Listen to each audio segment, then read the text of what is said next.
Sejam bem-vindos a mais esse episódio de Toda a Potência do Ser, que não é mais um, é mais do que especial para mim, porque além de ser uma pessoa que eu admiro como profissional, é uma referência para mim como profissional, a forma de atuar, a forma de encarar aquilo que ela é apaixonada, é uma das minhas melhores amigas. Como ser humano, é uma das pessoas que eu mais admiro. E é uma grande honra ter ela aqui, Marília Milan. Muito bem-vinda. Muito obrigada, meu querido, pelas palavras super generosas. E você sabe que é recíproco, né? Então, é muito bom, é muito especial estar aqui com você e poder conversar e poder fazer parte desse seu projeto.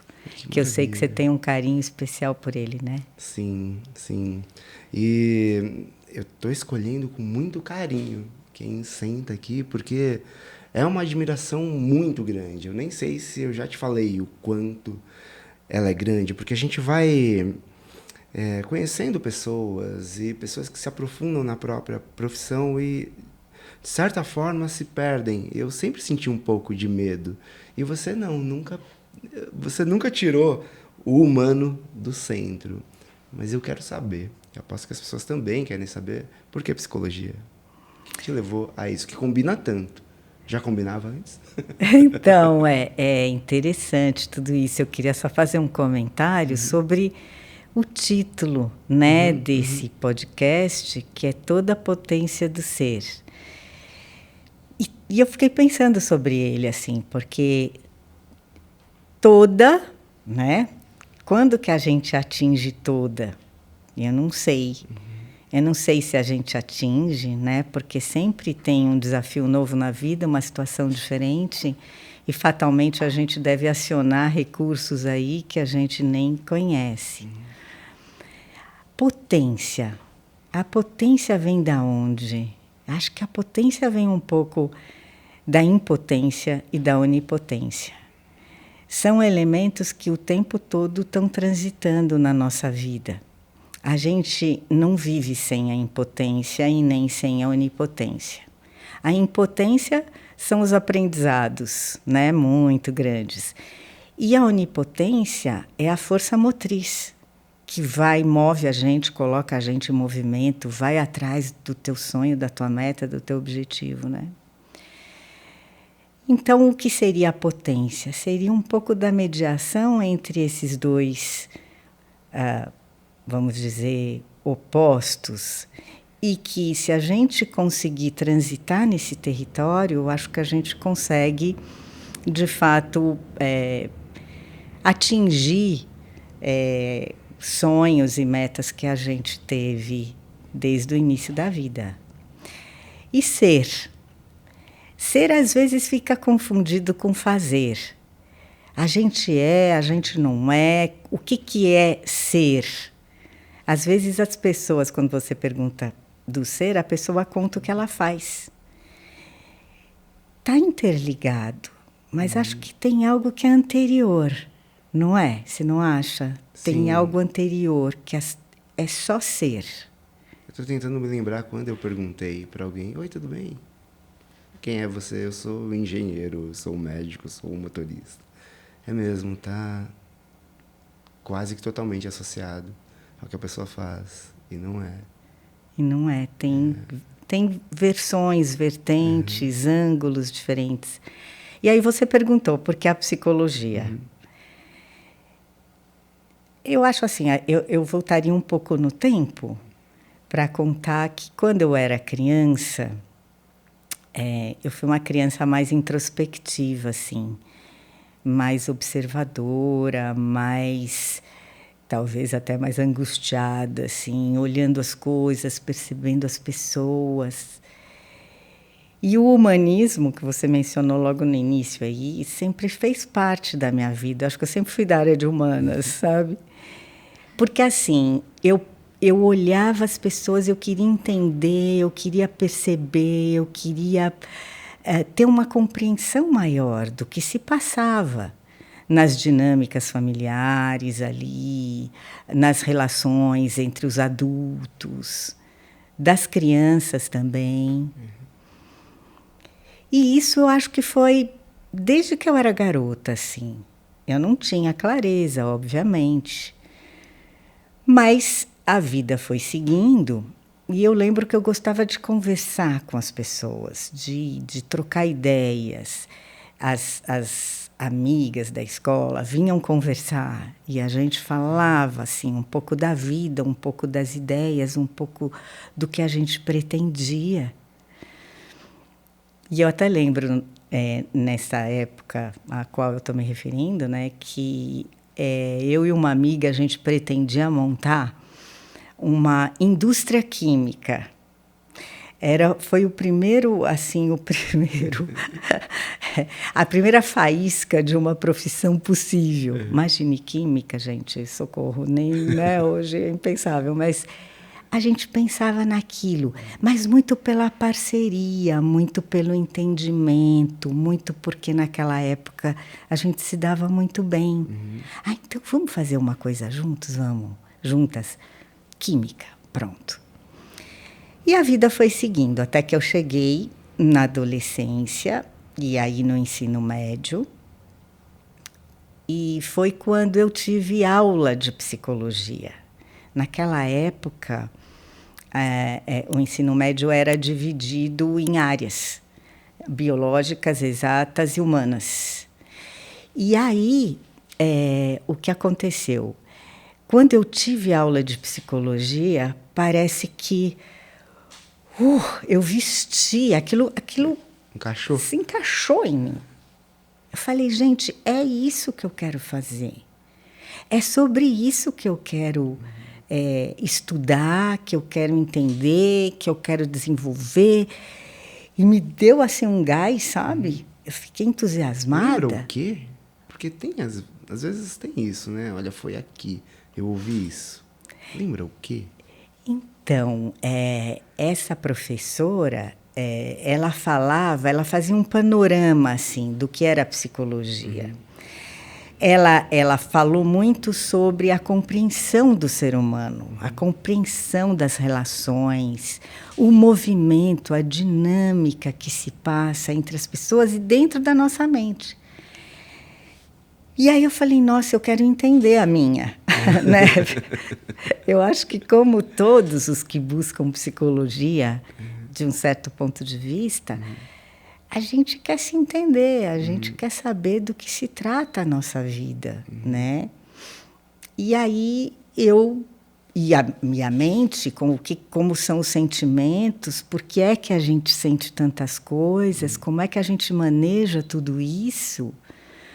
Naquela época não tinha o divertidamente, né? O divertidamente teria sido interessante. Eu ainda nem assisti, mas eu quero assistir porque diz que é muito bom. É muito bom. Você assistiu? Sim, a gente vai assistir o 2. Então. E aí, assim, foi ali, sabe? Foi nessa aula, falando sobre essas coisas, de como é tudo complexo, de como tudo demanda que a gente se autoperceba, se autoconheça. Aquilo deu voz a um anseio que já existia dentro de mim. E aí eu escolhi. Eu tinha, nessa época ali, 14 anos, 14 para 15. Foi ali que eu escolhi mesmo. Fechei questão. Que sorte encontrar um interesse, não é? Foi porque era uma hora que... Era meio aquela coisa, tem que escolher, né? Tá na hora de escolher, então vai. Por onde você vai? E alguém para oferecer dessa forma. E que veio e Sim. ficou claro para mim, né? Então, assim, foi bem legal. E o ser humano é maravilhoso de entender, não é? A gente mesmo, ter esse olhar pra gente. Por que eu fiz isso? Por que eu escolhi aquilo? Certo ou errado? Foi muito bom ou nem tanto, mas esse porquê chama a atenção pra gente. Quando a gente pensou em toda a potência do ser, o que vem na mente é espaço. Acho que essa toda potência, talvez ela só precise de espaço. E a gente vive... Não é nem uma cultura repressora, ela é supressora em muitas vezes, né? Que a gente não pode nem se descobrir e muito menos ser. Tudo tão indicado e ter essa oportunidade de alguém falar com essa clareza sobre as profissões. Eu não sei se isso existe, mas parece que foi bem útil. Foi muito útil para mim, foi. E assim, quer dizer, como é a gente pegar um rumo, pegar um caminho. Quer dizer, eu sabia que eu tinha pela frente ali muitos desafios, porque para fazer a faculdade foi uma época difícil, assim, inclusive financeiramente. Então, a minha família tinha ali bastante dificuldades e eu tinha que fazer uma escolha, tinha que ir, vamos lá, vamos tentar. Mas eu vinha vindo desde a infância também, como eu estava até te falando antes, lendo muitas coisas. Eu gostava muito de ler. Então, eu li, naquela época era Monteiro Lobato, né? Eu li toda a obra dele, assim, todos os livros. E era um atrás do outro. E aquilo me encantava. E aquilo me trazia também muitas indagações, muitas perguntas. E acho que foi em nome dessas perguntas, em nome da própria movimentação do meu ser, que eu fiz essa escolha. E depois que a gente adentra nessa área da psicologia, a gente nunca mais é a mesma pessoa. Não é? Eu vi gente que nem exerceu a profissão, mas que aquilo fica impregnado. Então, o olhar para o mundo, o olhar para as pessoas, o olhar assim para as relações fica muito diferente. A gente quer entender, quer compreender, né? Quer ajudar. Acho que vem muito esse movimento. Na faculdade, o que de fato encaixou? Porque tem uma esperança. Eu acho que é isso. Isso combina, mas qual matéria, qual ano? Você teve certeza? É interessante, porque a gente começa com matérias básicas. Eu tinha, então, antropologia, metodologia da ciência, tinha sociologia e tinha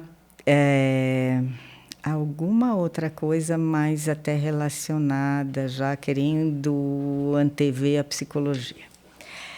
Não me lembro agora. Mas foi interessante, porque eu já gostei, porque antropologia e sociologia são ciências humanas muito ligadas à psicologia. E eu gostava daquilo, sabe? Eu já gostei, eu já fiquei mobilizada. Eu fiquei já, assim, em estado de alerta. A metodologia científica ainda ficou um pouco distante para mim, porque, afinal de contas, eu não tinha contato de fato ainda com a psicologia, com a pesquisa. Era um pouco distante, eu estava só ali tangenciando uma área. E eu lembro de cenas dessa época, assim, das aulas. Eram aulas que a gente fazia seminários, tinha leitura de textos e tinha apresentação. Eu sempre gostei de apresentação, a gente sabe disso, né, Dan? Porque é um pouco dos geminianos isso, da comunicação. E eu gostava de treinar, gostava de falar, enfim. Então, momentos bem legais. Eu comecei a conhecer as pessoas, a faculdade traz um plural de gente. Você conhece pessoas de origens diferentes, de lugares diferentes também. Isso foi muito rico. E um aprendizado para me relacionar efetivamente com essas pessoas. Então, foi muito bacana, foi rico. Era uma época, assim, situando politicamente o panorama do Brasil, a gente estava ali na ditadura militar. Era tenso, era um momento, assim, que mobilizava muito a gente.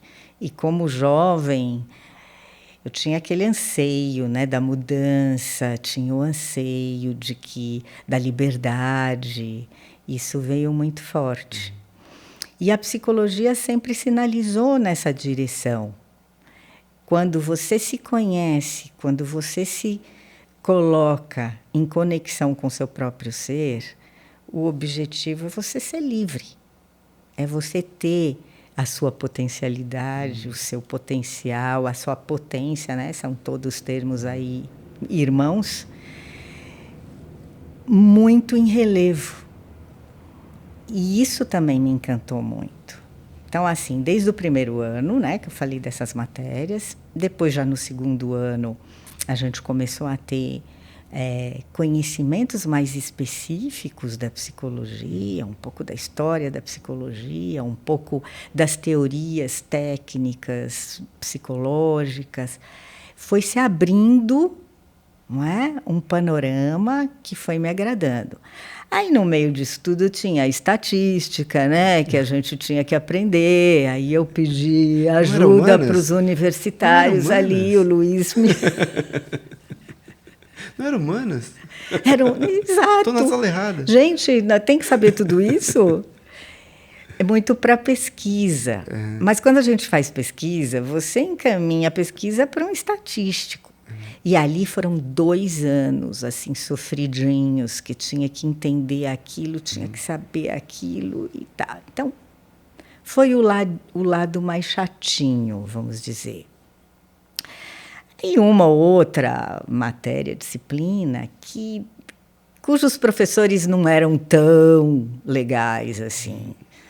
Isso, às vezes, deixava um pouquinho a desejar, mas é bom porque é tudo aprendizado sobre nós humanos, né? Cada um com o seu jeito, com a sua forma, cada professor com o seu estilo, com o seu perfil. E a gente vai fazendo um processo aí de identificação para construir a própria identidade profissional. Eu posso dizer que, em geral, tive ótimos professores, aprendi muita coisa na faculdade, mas, claro, a faculdade não te dá todos os instrumentos que você precisa. E aí entram, como partes da formação, a análise pessoal, né? Cursos paralelos, grupos de estudo, pós-faculdade, o curso de especialização, muita supervisão clínica, porque logo que eu me formo, eu já começo a atender as pessoas. E aí a gente precisa de um profissional mais experiente que possa dar suporte para a prática clínica que a gente está exercendo. E eu fui fazendo tudo isso ali, né? Fui fazendo, me esforçando. Logo no início eu trabalhava em outra área para poder bancar minhas coisas e poder seguir com uma formação sólida que me desse visibilidade profissional para eu crescer, me desenvolver, enfim. E assim foi indo, né? Acho que preciso também localizar, paralelamente à minha vida pessoal, né? Eu conheço o Luiz, né? Meu marido, 41 agora, né? 41 anos de casamento, e a gente se conheceu muito jovens. Eu tinha 15 para 16, ele tinha 18 ali, e nós namoramos bastante tempo, tivemos um período separados, naquela época de juventude, tudo, de experimentações, e depois a gente foi morar juntos e casamos e estamos juntos até hoje. É importante eu situar essa vertente da minha vida, porque tem tudo a ver com o meu desenvolvimento profissional. Quer dizer, a gente tem um apelido para vocês aqui, interno. Eu não falei para você, né? Eu não falei para vocês. Quem são eles? Eles são a personificação da nossa esperança. É o apelido que a gente deu para vocês. Aqui, ó. Qual é o projeto? É esse aqui. É esse aqui, ó. Sabe? Tá junto, não importa como é que faz para estar bem, como é que faz para buscar se tá bem, é isso, é o apelido de vocês. É isso. Que Personificação bom. da esperança. Que bom, nós não podemos falhar. Agora, Responsabilidade, opa! desculpa. Opa! Pois é, então, acho que teve muita influência na minha vida. A minha escolha profissional estava feita quando eu conheci. De que forma, né? O Luiz sempre, né, desde o início, ele sempre me incentivou muito, sabe? Me impulsionou por caminhos que eu acho que hoje, quando eu olho para trás, foram caminhos fundamentais na minha vida, assim, de formação, de desenvolvimento, de crescimento, de ampliação, sabe? Da visão das coisas, de aprofundamento. E assim foi desde o início, porque quando a gente se conheceu, eu já tinha escolhido a profissão. Eu, às vezes, sabe, tenho assim um pouquinho, assim, até um certo orgulho, porque eu tive uma pequena influência sobre ele também. Ele, no começo, porque eu escolhi a psicanálise, né? A psicanálise sempre foi minha paixão, foi uma outra questão que você fez. Por onde foi? Psicanálise. E foi a teoria com a qual eu tive mais afinidade, que falou mais alto na minha alma, assim, que fazia sentido, sabe? Quando eu lia, quando eu pesquisava, falava, nossa, Freud é demais, né? Que gênio, porque foi um gênio. Ele mudou, ele foi um transformador aí de paradigmas, assim. Realmente ele fez uma revolução. E escrevia muito bem. E super interessante ler os escritos dele, porque ele vai o tempo todo questionando o que ele já tinha proposto. Freud não era freudiano. Freud não era freudiano, O freudiano dele era questionar, era se indagar a todo momento. E ele escreveu a teoria dele a partir da prática, da experiência. Ele atendia as pessoas e, a partir dos atendimentos, ele ia fazendo modificações, mudanças, incrementando. Ia dizendo, não, isso aqui que eu pensava não é bem assim, é assado. Agora que eu tive a possibilidade de atender pessoas com esse tipo de questão, eu mudo aquele aspecto da teoria. Isso ensina demais a gente, porque a gente fica sempre podendo estar e precisando estar na posição de aprendiz. Se você já tem a certeza absoluta daquilo que você pensa e pronto, é isso, e está acabado, primeiro que é um fechamento, né? Parece que fica chato, não é? Chato, emburrecedor, né? Eu acho. Então, ele abriu isso para a gente. Como uma postura diante da clínica, diante da pesquisa, diante do conhecimento. O que ajuda a gente a se segurar quando vem alguma coisa que tenta elevar muito a gente para onipotência, aquilo vem, te puxa e fala, olha, pergunta primeiro, para a gente saber do que se trata, né? E isso foi, para mim, foram lições importantes, e até hoje eu pretendo e tenho comigo que a minha prática é pautada por esses ensinamentos, sobretudo essa postura dele, da curiosidade, da indagação, da dúvida. Tudo isso muito importante. Então, voltando ao Luiz, né? Luiz, psicanálise. No começo ele renegava, assim, ele questionava, falava, mas isso é científico? Será? Nossa, isso é muito diferente, isso daí não deve ter embasamento e tal.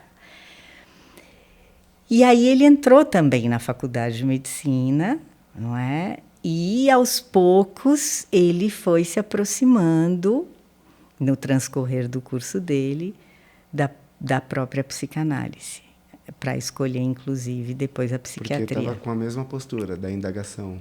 Da indagação. Não é isso, é será? Será? Então. Porque sempre cabe, esse será sempre cabe, é muito bem-vindo. Não é? Sim. Eu acho que enquanto a gente. Deixa eu mudar. Será? Será? Tá valendo? Né? Vamos fazer? É por aqui? Isso que eu estou pensando tem a ver com esse caso, com essa perspectiva aqui? Ou vale eu explorar um pouco mais, pesquisar um pouco mais, levar as coisas mais como hipóteses do que como certezas? Isso tem a ver com os professores? Porque eu sinto uma pressão que você tem que saber e a gente não sabe. A gente não sabe. Eu tive uma cena na faculdade, agora que você está falando isso, associei aqui. Uma professora de uma outra linha, tá, teórica, que ela dizia que que ela sabia como é. E eu, assim, eu sempre gostei da leitura, gostei de estudar, então eu fui dedicada. E para ela, assim, ela me chamava, às vezes, falava: Marília, diga para nós o que é isso. E eu ficava muito desconfortável, porque ficava sobre mim uma expectativa dessa professora e o olhar dos colegas, assim, muito, sabe, jura que você sabe tudo, então. E ela fazia questão de criar um clima na sala competitivo e de pressão. E aí criava junto aos meus colegas, né? Eles se sentiam ameaçados, desconsiderados e com raiva de mim, porque aí parecia que eu estava aliada com ela nessa coisa, nós sabemos, né? Esse foi um pedaço difícil também. Que ano? Da relação, olha, com os colegas. Eu acho que terceiro ano, por aí, terceiro, quarto ano. Essa pressão já funcionou?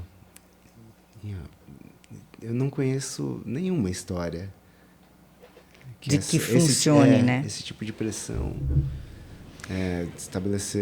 Definir o objetivo, estabelecer as metas. E aí você... hoje eu falhei por causa disso, amanhã eu melhoro. É uma coisa, agora você tem... Então, eu acho que assim, o que me lembra pressão na minha vida também foi a formação religiosa. Teve uma formação religiosa. Na época que eu era criança, isso era muito comum. Então, assim, uma família católica que você tinha que seguir ali os preceitos religiosos, conhecer. Eu estudei em escolas que tinham, substancialmente, principalmente uma delas, tinha aula de religião, tinha leitura da Bíblia, tinha discussão em grupo, era um trabalho feito, né? Mas desde o começo fiz primeira comunhão, fiz tudo aquilo. E essa pressão que você está dizendo é uma pressão que atrapalha. Atrapalha a pessoa. Eu acho que na minha história eu tive um tempo posterior aí, que foi a infância, depois parte da pré-adolescência, que eu tive essa formação muito intensa, tinha missa no colégio e tal. Eu tive que ter esse tempo depois para me despir disso tudo, porque a religião vem com um modo de ensinar que é para te prender, não é para você se soltar. Se soltar não pode. É assim, contenha os seus impulsos, contenha os seus desejos, né? Cuidado, isso é perigoso, isso não pode. E ficou impregnado em mim durante um tempo e ia muito na contramão dessa busca que eu fui fazer com a psicologia. E aí eu tive que fazer um pouco dessa limpeza, assim. Detox. O detox. O detox. Essa desculpa, né? Essa fala, Deus escreve certo por linhas tortas, e você fica sem entender. Acho que sou eu que não entendo. Falar isso não faz sentido nenhum. Não cabe em nenhuma religião, nenhuma pessoa que eu conversei contestou nesse momento, nessa pressão. Mas a maioria, estamos juntos nisso, a gente saiu de lá. Saiu de Mas lá. ninguém... É muito poderoso, né? Essa Muito. influência. Muito, né? Sim, sim. E persegue durante muito tempo, né? Muito tempo e com elementos mobilizadores e preceitos mobilizadores de culpa, sabe? De castigo, de coisas que você vai ter que pagar por isso se você fizer, você é pecador. Um tribunal interno via religião que incrementa o nosso próprio superego, né? Como instância moral, vamos dizer. E aí a gente se despe disso e a instância moral ela é muito baseada, né, em valores e elementos que você vai conquistando pela experiência de vida, pela educação que você recebe, pelo conhecimento que você adquire, pelos livros. A gente tem tantas formas, não é? Esse momento que você comentou da faculdade, ter acesso a outras pessoas com outras histórias, outros costumes, é um outro elemento libertador para contestar, porque demora muito para saber que a gente está preso. Por isso que você chama toda a potência, né? Quer dizer, quando a gente vai descobrindo a própria potência, é uma descoberta ad infinito. Não é que a gente usa essa potência e tem essa potência, não. Eu acho que, assim, até o momento da morte da gente, eu espero que isso esteja vivo dentro de mim, né?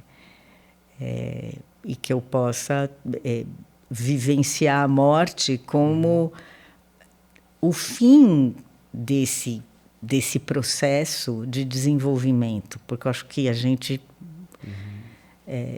do meu ponto de vista, né, se a gente puder aproveitar essa oportunidade que a gente tem de estar vivo aqui para crescer, para se desenvolver, para se tornar alguém que busque atingir com mais profundidade, né, o seu próprio autoconhecimento, com vistas a que você possa ser uma pessoa mais gentil, mais disponível, né, mais generosa, que você possa estar disponível para os outros e possa cuidar das pessoas, no caso também da minha profissão, é por aí. Inclusive, esse olhar empático para si mesmo. Que a gente normalmente consegue ter mais empatia para fora, muitas vezes, do que para dentro. Com a gente mesmo, a gente tem mais dificuldade de fazer isso, porque a gente fica muito crítico. Olha, quase que eu tenho uma certa condescendência com as outras pessoas, mas comigo mesma a autoexigência pode ser muito grande.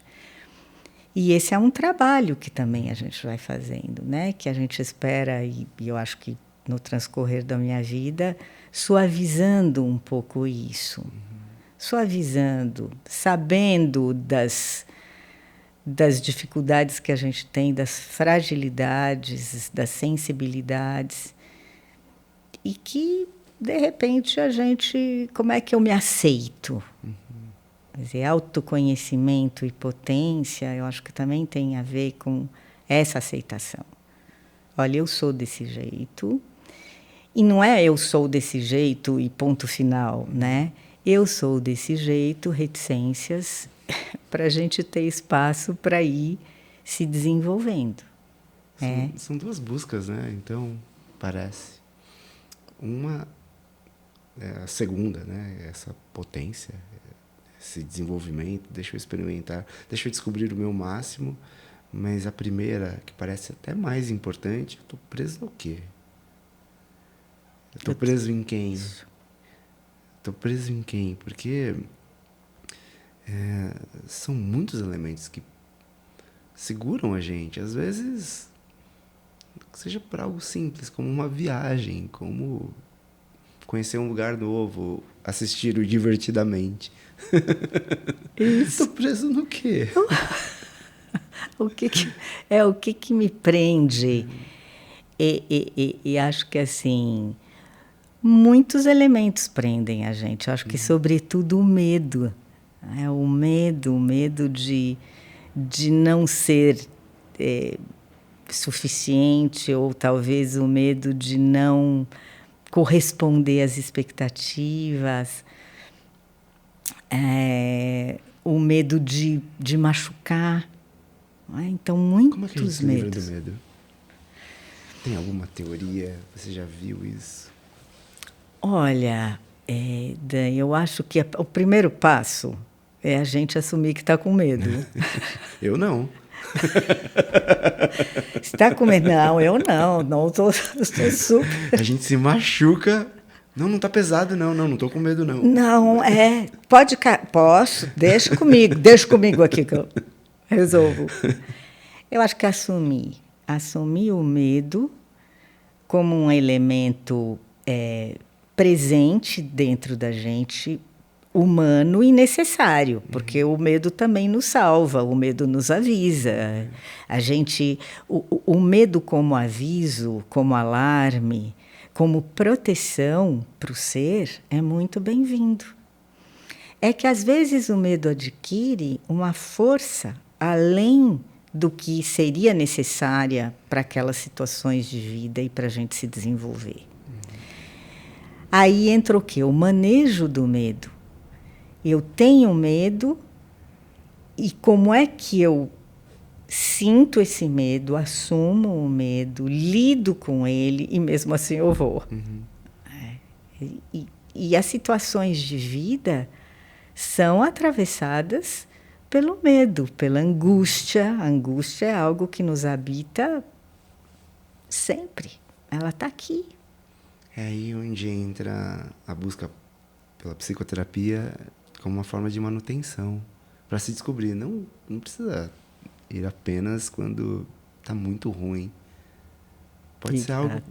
Como é que eu funciono? Como é que eu melhoro? Como é que eu me descubro?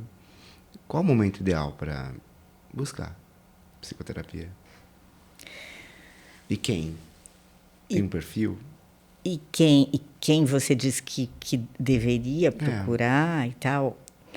Esse é um tema também complexo, né? Há pessoas que dizem que todos nós deveríamos fazer e tal. Eu tenho lá minhas ressalvas, porque, assim, quem é psicoterapeuta tem que fazer. Então, eu fiz lá meu processo analítico, psicanalítico durante 11 anos e foi muito importante para mim.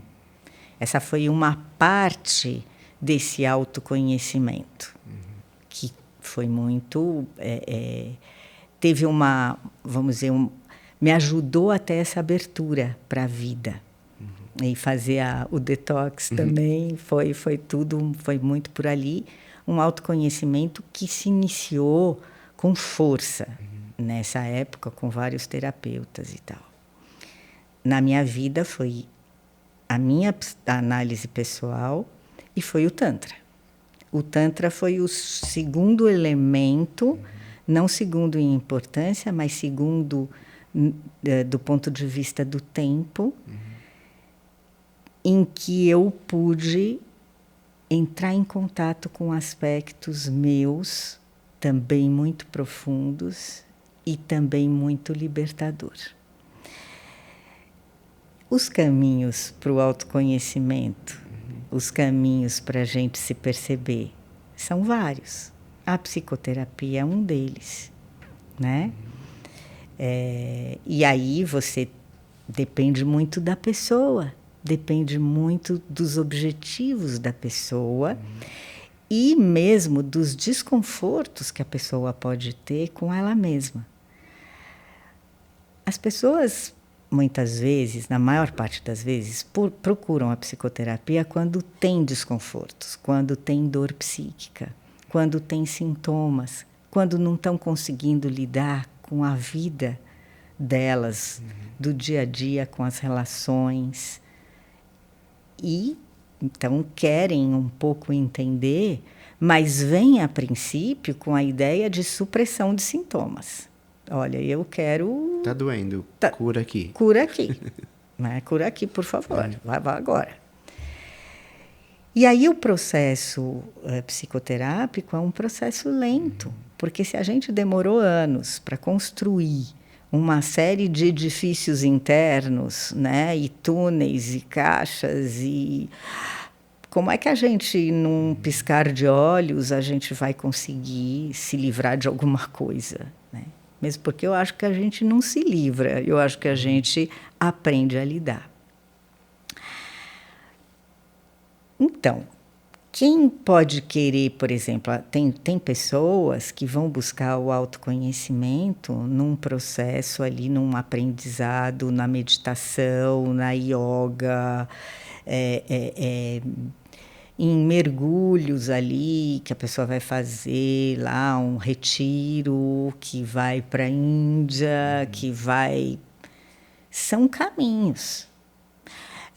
Tem outras pessoas que tentam religiões, e tem pessoas que se encontram nisso. E tem a psicoterapia, que é uma das alternativas, né? E reafirmo outra vez essa questão do Tantra, que também é um caminho muito importante, muito bonito, né, de descoberta. E aí eu colocaria na balança, quer dizer, por que alguém procura? Por que alguém precisa? Quando a gente diz você precisa de psicoterapia, eu posso dizer para alguém, olha, seria interessante você fazer psicoterapia, acho que tem muitos elementos aí conflitivos na sua vida, você está sofrendo, tem angústia, tem ansiedade, tem uma sintomatologia, às vezes, que até se torna física, em função dessa complexidade interna. Mas há algo que nós terapeutas sabemos, que a pessoa precisa querer. Esse é o ponto crucial. Você quer fazer? Porque, assim, quando alguém está doente e vai para o hospital, hoje em dia, se a pessoa não quiser, ela assina lá o papel e vai embora. Quer dizer, a pessoa tem liberdade para escolher. E a psicoterapia não funciona para alguém que não quer e está lá meio obrigado. Sabe, o adolescente que vai porque os pais querem. E nunca dá certo, assim. Não dá certo. Parece que o que está sempre em evidência é aquela coisa, aquela fala horrível, do tipo, trabalhe enquanto eles dormem. Sabe essas coisas que não fazem sentido nenhum? Dar o máximo, tá sempre no limite do possível. Isso é enaltecido. E o estar bem, não. Nossa percepção, a sua também. Para que terapia? Para estar bem sempre. O estar bem é o normal. Não precisa chegar nesse fundo do... Não precisa nem doer um pouquinho. Tem uma moça, uma amiga também, a Thaís, ela trabalha com mobilidade, ela ensina mobilidade, ela forma profissionais. Ela trouxe essa cultura pra gente que tá errado, se tá doendo, tá muito errado. O exercício não é para doer, a vida não é para doer, não é para ficar, não é para ser difícil. Se tá um pouquinho difícil, eu sinto que vale a pena buscar ajuda, né? Sim, sim, sim. Eu acho que essa questão no mundo mental, eu acho que tem, como é tudo muito complexo, né? O fato da gente, por exemplo, ir para uma psicoterapia e começar a se conhecer, às vezes dói a gente se perceber. Às vezes Eu sou assim? eu sou assim, jura que eu sou desse Não jeito? sou não, vou embora. Só fala coisa ruim de mim, né? Eu acho que a psicoterapia não, a intenção não é provocador, não é de jeito nenhum. Eu não vejo dessa forma. Eu vejo como um caminho, um percurso no qual a gente vai junto com uma outra pessoa, como se fosse uma viagem, né? Você viaja junto com a pessoa, mas você não dá o caminho. Você é companheiro de viagem. A pessoa fala, quero ir por aqui, vamos embora. Eu vou me enfiar aqui nesse lugar, aqui tem um buraco para lá, vamos lá. E a gente vai conhecendo esse mundo. Só que há momentos que são dolorosos, né? Em função do que você toca, de que elementos vêm à tona.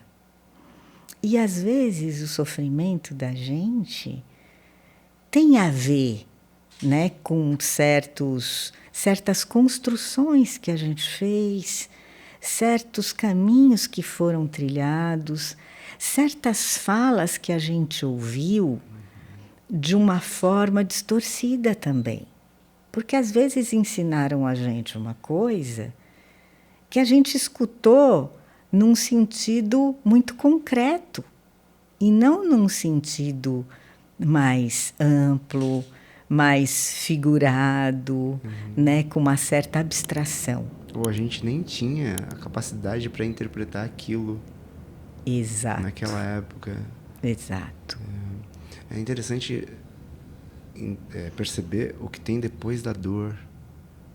Dói, mas é um alívio tão grande. Parece que a gente voa. Eu lembro de um retiro, estava participando, as meditações ativas, tinha aquelas confusões que todo mundo tem com a família, né? Com a própria família. Sim. E aqui dentro, a gente vai carregando aqui dentro, vai Super. carregando. Super. E eu lembro é uma meditação catártica, ela se chama Dança de Kali. Tá. Ela é muito forte.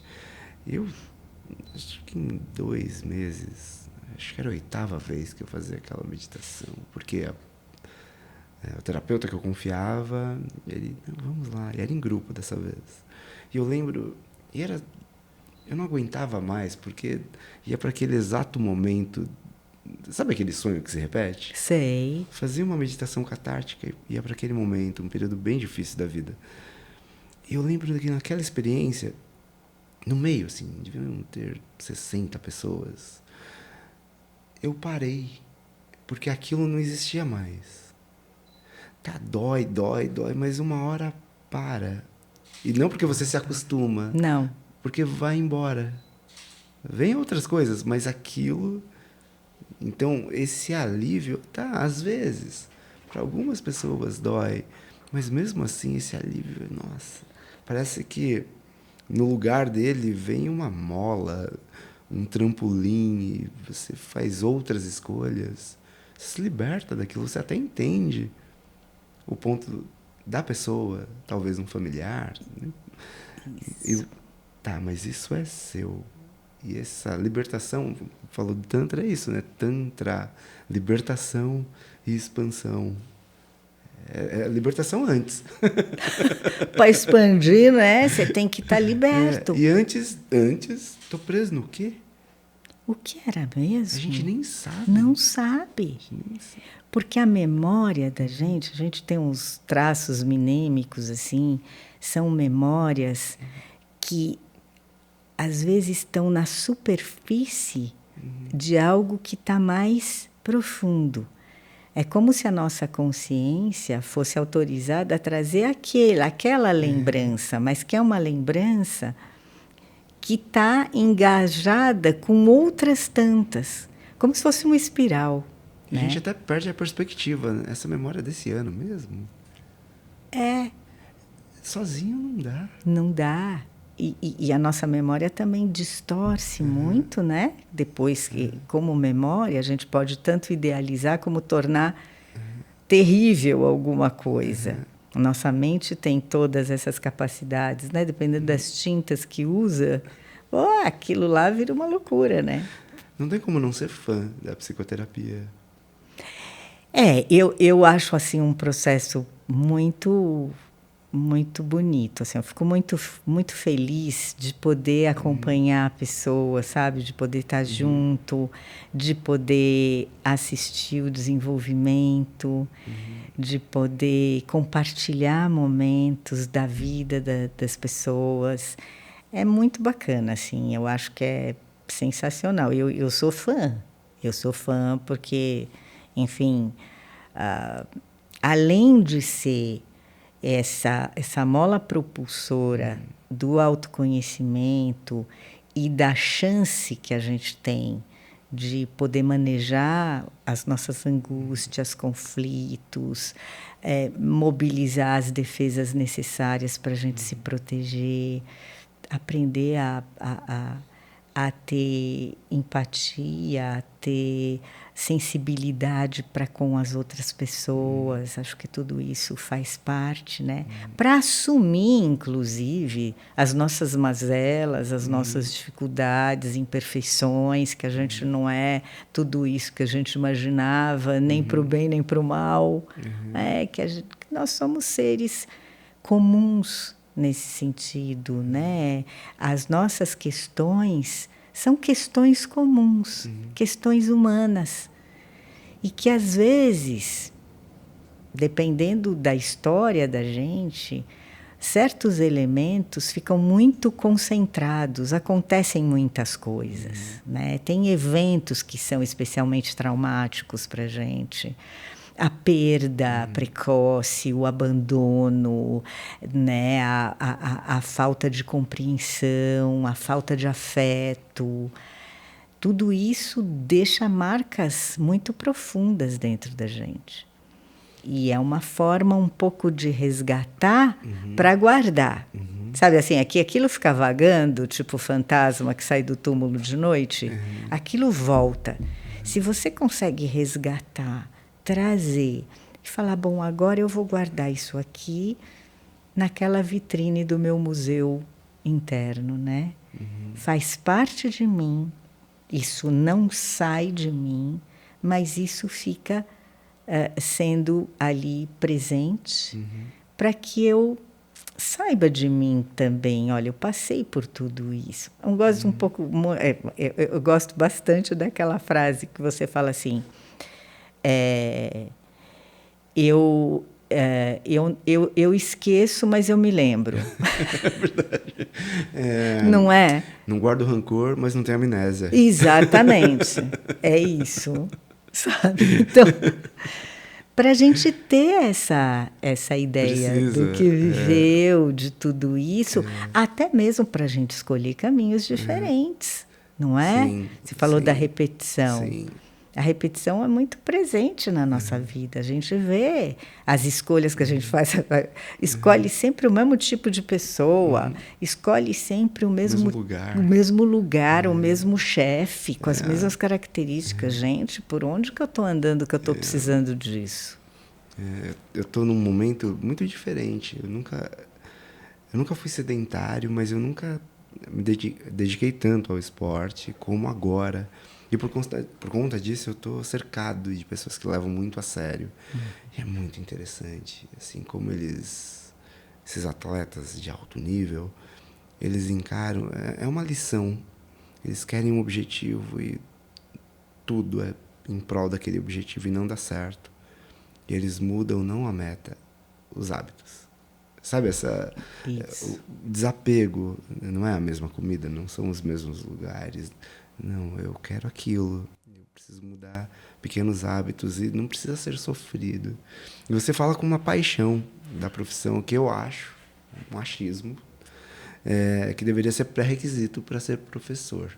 E você foi professora. Sim. 30 anos. Sim. Como é que chegou e em que momento da carreira e você buscou, te convidaram? Como foi isso? É interessante esse ponto, porque assim, quando eu estava no colégio, já no ensino médio, eu fui chamada lá pela diretoria, a diretora, a coordenadora pedagógica, enfim, a figura que ali fazia o manejo, né, da escola. Ela me chamou para dar umas aulas particulares para o pessoal mais novo. E eu comecei a ser professora ali. Então... E foi bom? Foi muito legal. Foi muito legal. Eu lembro que eu atendi, que eu dava aula para um garoto, né? Era um menino muito tímido.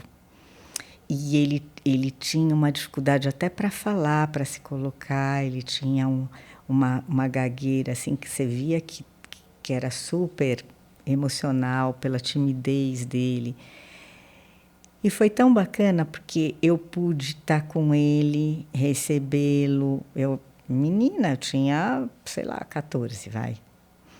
E eu, 14, 15 anos, e eu ensinava, dava aulas para ele, da matéria mesmo, do colégio, das matérias que ele tinha dificuldade, tudo.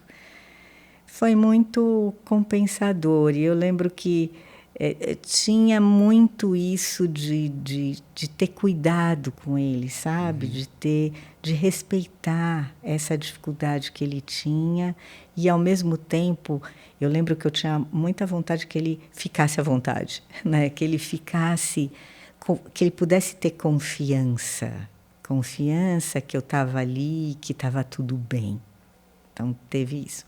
Então, eu comecei a minha carreira docente antes de começar, antes de fazer todos os processos aí para ser professora, né?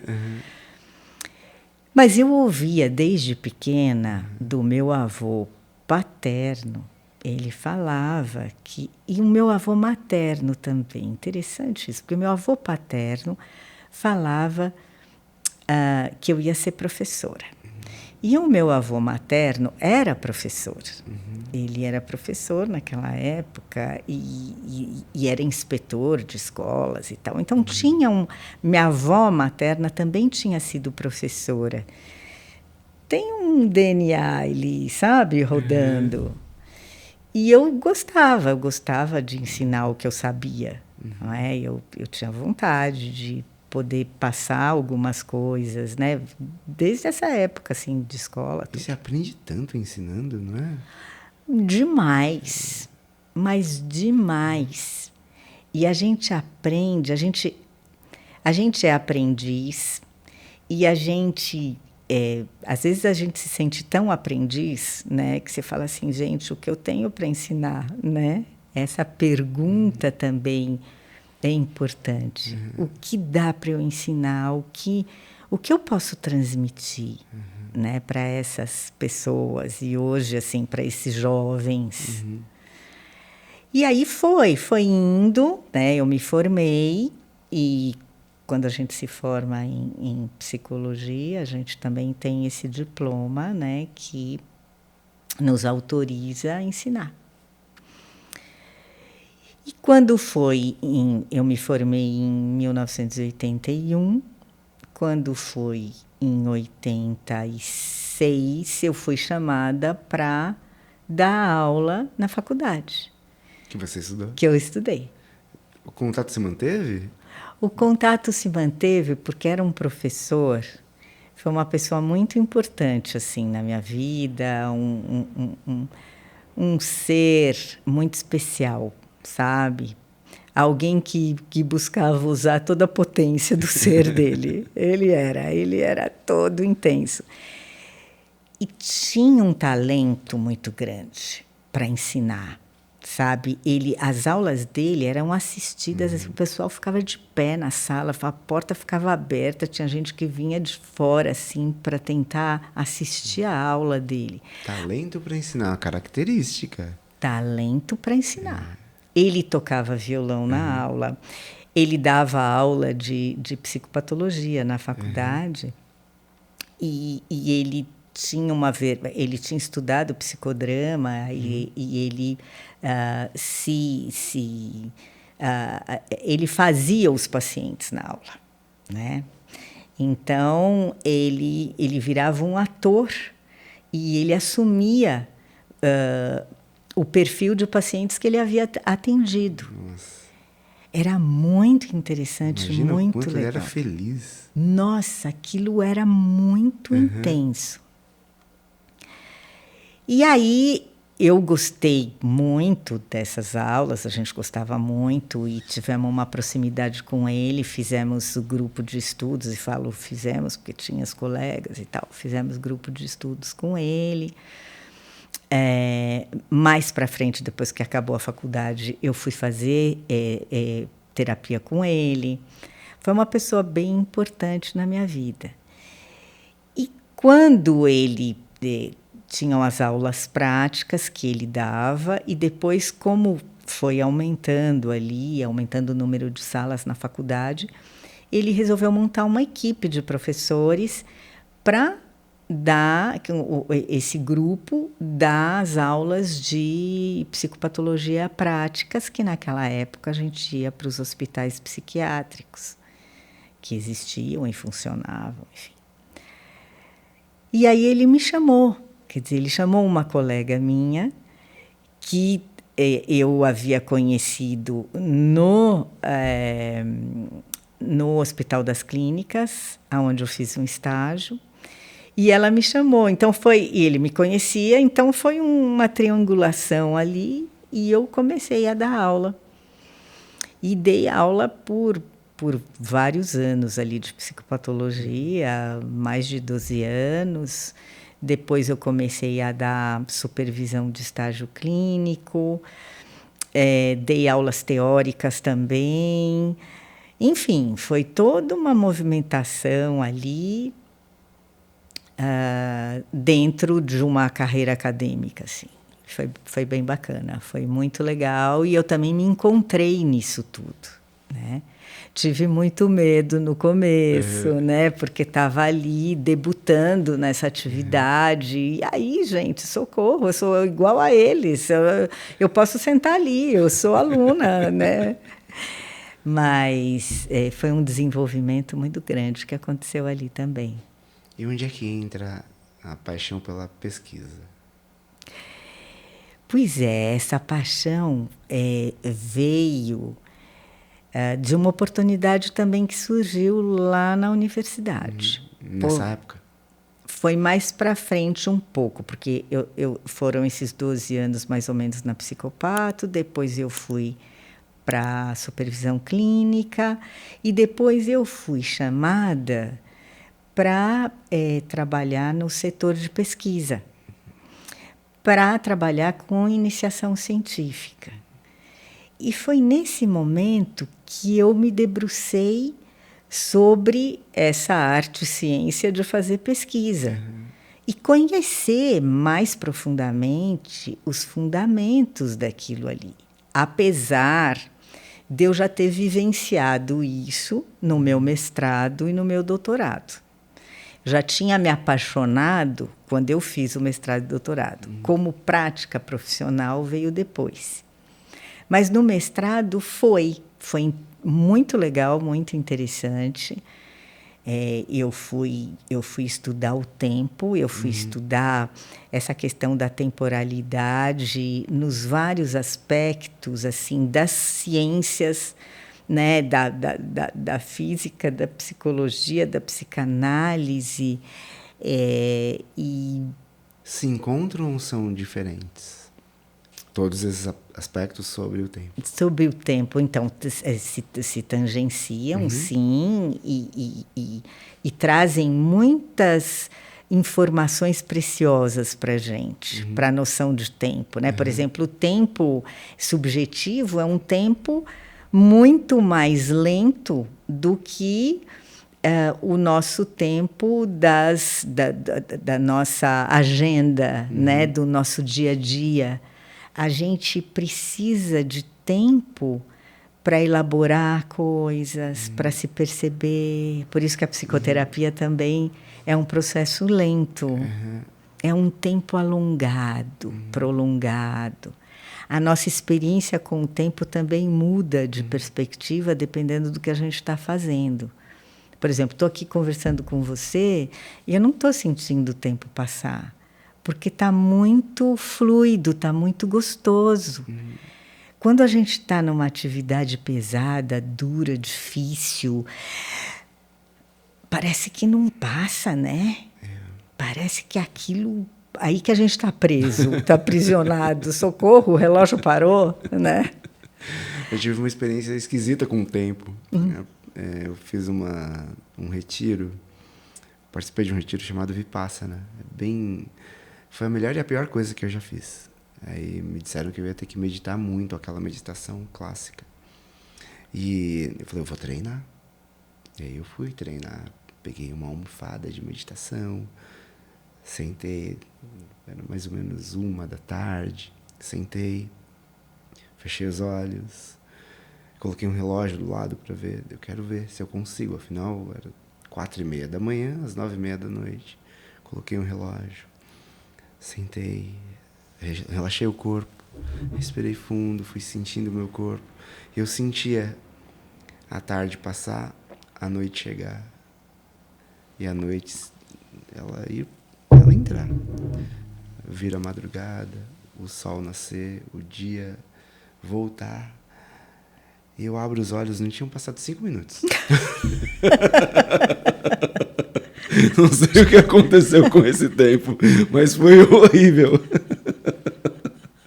Tempo e subjetividade. Não é tempo e subjetividade, exatamente. Que relativo que é tudo isso, né? Muito. É o Einstein, é o tempo do Einstein, né? Então, por isso a convergência que você perguntou também. Quer dizer, esses tempos, e depende muito do tipo de emoção que a gente está tendo. Você estava fazendo um teste com você. Não foram 5 minutos, não foi uma meditação de 5 minutos, não chegou a 5 minutos, não lembro o tempo, mas foi bem triste. Você fala, bom, eu vou para lá e vamos ser... E o que você descobriu de interessante sobre o tempo? Então, muitas coisas interessantes e também tanto esse tempo, de acordo com as experiências emocionais, como o tempo das psicopatologias. Quer dizer, quando a pessoa está deprimida, por exemplo, o tempo vira de uma lentidão absurda, né? Porque ela está prisioneira de um estado psíquico que por si só é a lentificação dos processos psíquicos, é uma perda de energia também, é uma dificuldade de realizar os atos mais banais do cotidiano, é a perda do interesse pelo mundo. E aí o tempo, que é uma das bases da nossa existência, né, o tempo e o espaço, esse tempo ganha uma propriedade de lentificação absurda. Tem um filme, né, o filme que chama Melancolia, não sei se você assistiu esse filme. É um filme espetacular, porque Ainda não, mas eu vou. Você assiste porque assim é sobre essa depressão pesada. E tem cenas assim maravilhosas, cenas plásticas assim, lindas, com uma música fantástica e que transmitem exatamente a sensação que a pessoa está tendo. É muito especial. Então, tem esse tempo das psicopatologias, o próprio tempo, né, da física, que corresponde a isso, porque é esse tempo relativo, dependendo do lugar que você ocupa no espaço, você tem uma vivência de tempo. Ou seja, como a gente se sente à mercê do mundo, da vida, do universo. Dá essa perspectiva, assim, da vida humana como esse grão, não é? A gente é um grãozinho ali de areia que por onde perpassam 1001 experiências. E o que é o tempo? Né? Os filósofos todos se perguntaram sobre isso. Então, afinal, o que é o tempo? Se eu for responder que é o tempo presente, agora ele já passou, né? Se eu for imaginar o tempo futuro, ele não existe, né? O presente é assim, o passado já passou e o futuro não aconteceu. Quer dizer, então que tempo é esse? São indagações assim que fazem a gente pensar muito. Então tem todas essas perspectivas, assim, todos esses ângulos para a gente captar a temporalidade, né? Eu sinto que isso ajuda a gente a fazer escolhas. O meu tempo vai ser investido no quê? Porque a gente tem muito menos tempo do que pensa. E a gente não tem o tempo. O tempo... esse é o meu tempo. Não tem... Existe um tempo. Se você não... É meio que aquela coisa quando você vai na roda gigante, assim, né? Que você tem que sentar naquela cadeirinha, que vai andar a cadeirinha. Você tem que sentar naquela hora. Então, a gente não tem o tempo. A gente precisa se curvar ao tempo e, de alguma maneira, se disciplinar para utilizar o tempo, para aproveitar o tempo, que está disponível para nós, mas ele não está todo o tempo não está todo o tempo para nós, né? A gente não tem todo o tempo do mundo, a gente tem um tempo limitado. Até a gente entender isso, às vezes demora, né? Então, um grande aliado para aproveitar o tempo seria arrumar tempo para elaborar. Para elaborar, sim. Que a grande maioria, até culturalmente, só faz essa elaboração no ano novo. E depois não cumpre ainda não, o que vai, 5 né? de janeiro, o que eu vou ler mesmo? Que maravilha, que papo incrível. Eu quero muito te agradecer. Eu que agradeço, meu querido. Muito, muito gostoso, muito bom, assim, ter essa oportunidade de estar aqui com você, trocar essa ideia tão gostosa, tão gratificante. Obrigada. A casa é sua, você já sabe, né? Obrigada, viu? Muito bom, querido. E para você que acompanhou até aqui, considera se inscrever nesse canal e deixar seu comentário. Fala pra gente o que você achou desse papo incrível. Tem link para os teus livros? Para os meus livros, Porque a gente pode deixar aqui embaixo. Pode deixar o link. Eles estão, se a pessoa procurar, por exemplo, na Amazon, se procurar nas livrarias, tem. Vou encontrar esses links e vou deixar aqui. Fica a dica. Tchau.